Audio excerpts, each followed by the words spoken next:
नमस्कार and good morning students. I am Monika Nama. आज हम बीएड सेकेंड ईयर का fourth compulsory paper guidance and counselling पढ़ रहे हैं और यूनिट हमारी फर्स्ट है निर्देशन एवं परामर्श का परिचय और टॉपिक है हमारा निर्देशन की प्रकृति। निर्देशन की प्रकृति के बारे में हम पढ़ेंगे कि निर्देशन की प्रकृति कैसी होती है और निर्देशन कब से चला आ रहा है। तो कहने का मतलब ये है कि जो निर्देशन है वो निर्देशन अभी वर्तमान काल से नहीं चला आ रहा है, या आपका ये सब्जेक्ट ही नहीं है निर्देशन और परामर्श, बल्कि निर्देशन और परामर्श यानी कि निर्देशन आदिकाल से निर्देशन चला रहा है, यानी निर्देशन का कार्य आदिकाल से चला आ रहा है। निर्देशन अभी से नहीं दिया जाता है, निर्देशन आदिकाल से एक प्रक्रिया के रूप में चला रहा है, एक मार्ग प्रशस्त के रूप में चला रहा है। एक व्यक्ति के विकास को आगे बढ़ाने के लिए, व्यक्ति के विकास को अग्रसर करने के लिए, व्यक्ति को प्रगति के पथ पर चलाने के लिए, व्यक्ति को प्रगति के पथ पर बढ़ाने के लिए, अग्रसर करने के लिए निर्देशन दिया जाता था। निर्देशन आदिकाल से चला आ रहा है। गुरुओं के द्वारा शिष्यों के मार्ग को प्रशस्त करने के लिए निर्देशित किया जाता था। पहले के आदिकाल में कोई बुक्स नहीं होती थी, तो उनको केवल वर्बली बोलकर गाइड किया जाता था, उनको गाइड किया जाता था, उनको निर्देशित दिया जाता था और शिष्य उस निर्देशन का पालन करते हुए अपने भावी जीवन को प्रशस्त करते थे, अपने भावी जीवन का विकास करते थे। गुरुओं के द्वारा दिए गए निर्देशन का शिष्यों के जीवन में बहुत महत्व होता था। वो गुरु के द्वारा जो भी निर्देशन एक बार दे दिया जाता था तो शिष्य उस निर्देशन का पालन करते थे, उस निर्देशन का क्या करते थे, पालन करते थे। जो निर्देशन की प्रक्रिया है वो निरंतर चलती आ रही है। निर्देशन की जो प्रक्रिया है वो व्यक्ति के लिए निरंतर चलती आ रही प्रक्रिया, लगातार चलने वाली प्रक्रिया है और ये जो प्रक्रिया है ये विकास की ओर ही व्यक्ति को आगे बढ़ाती है, पीछे नहीं ले जाती, बल्कि विकास की ओर, विकास के मार्ग ही व्यक्ति की तरफ प्रशस्त करती है। लेकिन व्यक्ति का उस मार्ग पर चलना, अगर उस प्रशस्त निर्देशित व्यक्ति के द्वारा जो मार्ग दिखाया गया है उस मार्ग पर अगर व्यक्ति चलता है तो वह अपने जीवन में सफलता प्राप्त करता है। तो देखिए, आज हम निर्देशन की प्रकृति के बारे में पढ़ेंगे। फर्स्ट है निर्देशन की प्रकृति में निर्देशन एक सतत प्रक्रिया है। निर्देशन एक सतत प्रक्रिया। निर्देशन एक सतत प्रक्रिया कैसे है? निर्देशन एक सतत प्रक्रिया कि निर्देशन एक सतत अर्थात लगातार और निरंतर चलने वाली प्रक्रिया है। निर्देशन सतत अर्थात लगातार और निरंतर चलने वाली प्रक्रिया है जो व्यक्ति को उसके लक्ष्य तक पहुंचाने में सहायता प्रदान करता है, जो व्यक्ति को उसके लक्ष्य तक पहुंचाने में सहायता प्रदान करता है। लेकिन कब? जब निर्देशित व्यक्ति के द्वारा अन्य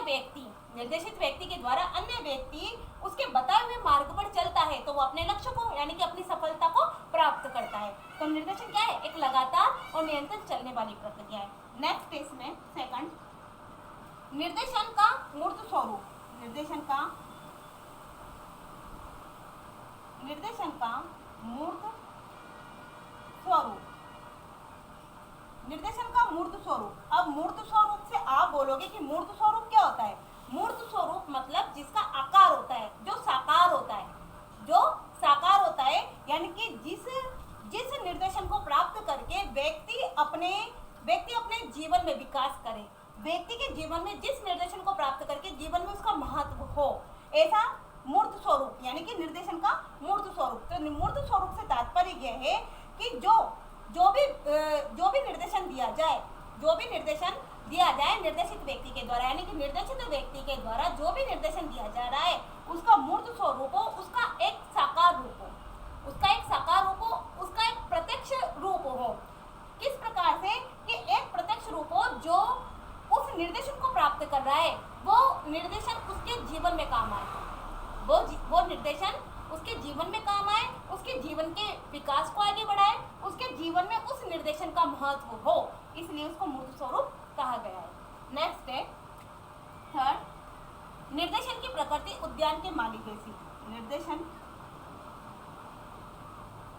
निर्देशन की प्रकृति उद्यान के माली जैसी, निर्देशन की प्रकृति उद्यान के माली जैसी। इससे तात्पर्य यह है कि निर्देशन की प्रकृति किस प्रकार की है, एक बगीचे के माली के समान है।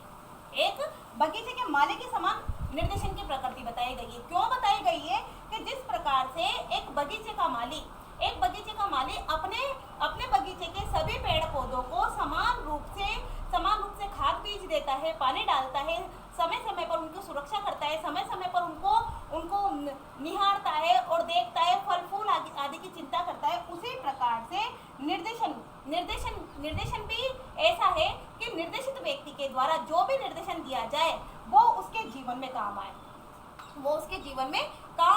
समय समय पर जिस प्रकार से पौधों को सींचा जाता है वैसे ही समय समय पर निर्देशित व्यक्ति के द्वारा अन्य व्यक्ति को उसकी समस्या को जानकर और उसके गुणों को जानकर, उसकी समस्या और उसके गुणों दोनों को जानकर, गुणों में उसकी रुचि को है, उसकी अभिक्षमता को है, उसकी योग्यता को है और साथ में उसके व्यवहार को है, इन सब को जानकर, साथ में उसकी समस्या को जानकर समय समय पर उसको सही मार्ग प्रशस्त करें, समय समय पर उसको सही मार्ग दिखाए और उसको विकास की ओर अग्रसर करे, उसको प्रगति के पथ पर अग्रसर करे। ठीक है, नेक्स्ट है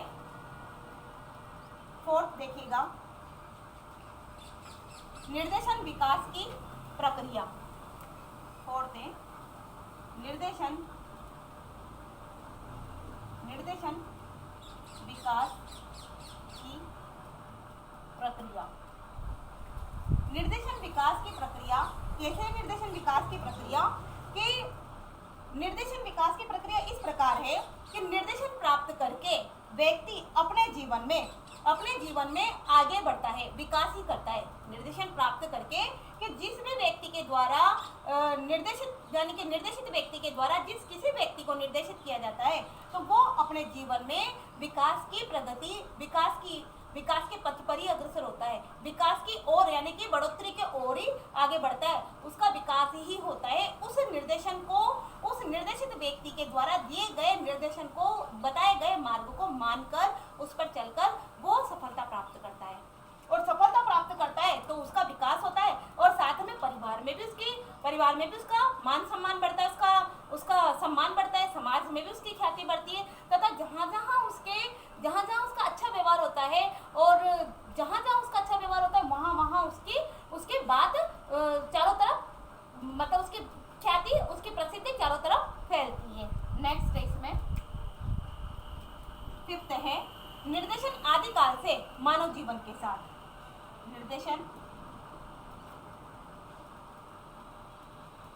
निर्देशन आदिकाल से मानव जीवन, निर्देशन आदिकाल से मानव जीवन के साथ। निर्देशन आदिकाल से मानव जीवन के साथ इससे तात्पर्य यह है कि जो निर्देशन का कार्य है वो आदिकाल से ही चला आ रहा है। निर्देशन का जो कार्य है वो आदिकाल से ही चला आ रहा है। आदिकाल में ऋषियों मुनियों के द्वारा अपने राजा को प्रजा हित के कल्याण के लिए निर्देशन दिया जाता था तथा शिष्यों को उनके उज्जवल भविष्य के लिए, उनके भविष्य को विकास करने के लिए, यानी कि उनके खुद के विकास के लिए, उनके व्यक्ति के सर्वांगीण, शिष्यों के सर्वांगीण विकास के लिए उनको निर्देशित किया जाता था, उनको आगे बढ़ाया जाता था और शिष्यों को जो मार्ग एक बार बता दिया जाता था, शिष्यों को जो रास्ता, जो निर्देशन एक बार दे दिया जाता था, वो आदिकाल के समय वह शिष्य उस निर्देशन का पालन करते थे, उस निर्देशन को फॉलो करते थे। कहने का मतलब ये है कि उस निर्देशन को वो किसी भी यानी गुरु के द्वारा बताए गए निर्देशन को शिष्य कभी भी मना नहीं करते थे, उनकी आज्ञा का वो हमेशा पालन करते थे। अब जो निर्देशन दिया जाता था, आदिकाल में जो निर्देशन दिया जाता था वो एक आज्ञा का रूप होता था। वो क्या होता था? एक आज्ञा का रूप होता था और उस आज्ञा को शिष्यों को किसी भी प्रकार से मानना ही पड़ता था। यानी कि कहने का मतलब है कि वो आज्ञा ही निर्देशन का रूप होता था। वो आज्ञा क्या होती थी? वो आज्ञा ही निर्देशन का रूप होती थी।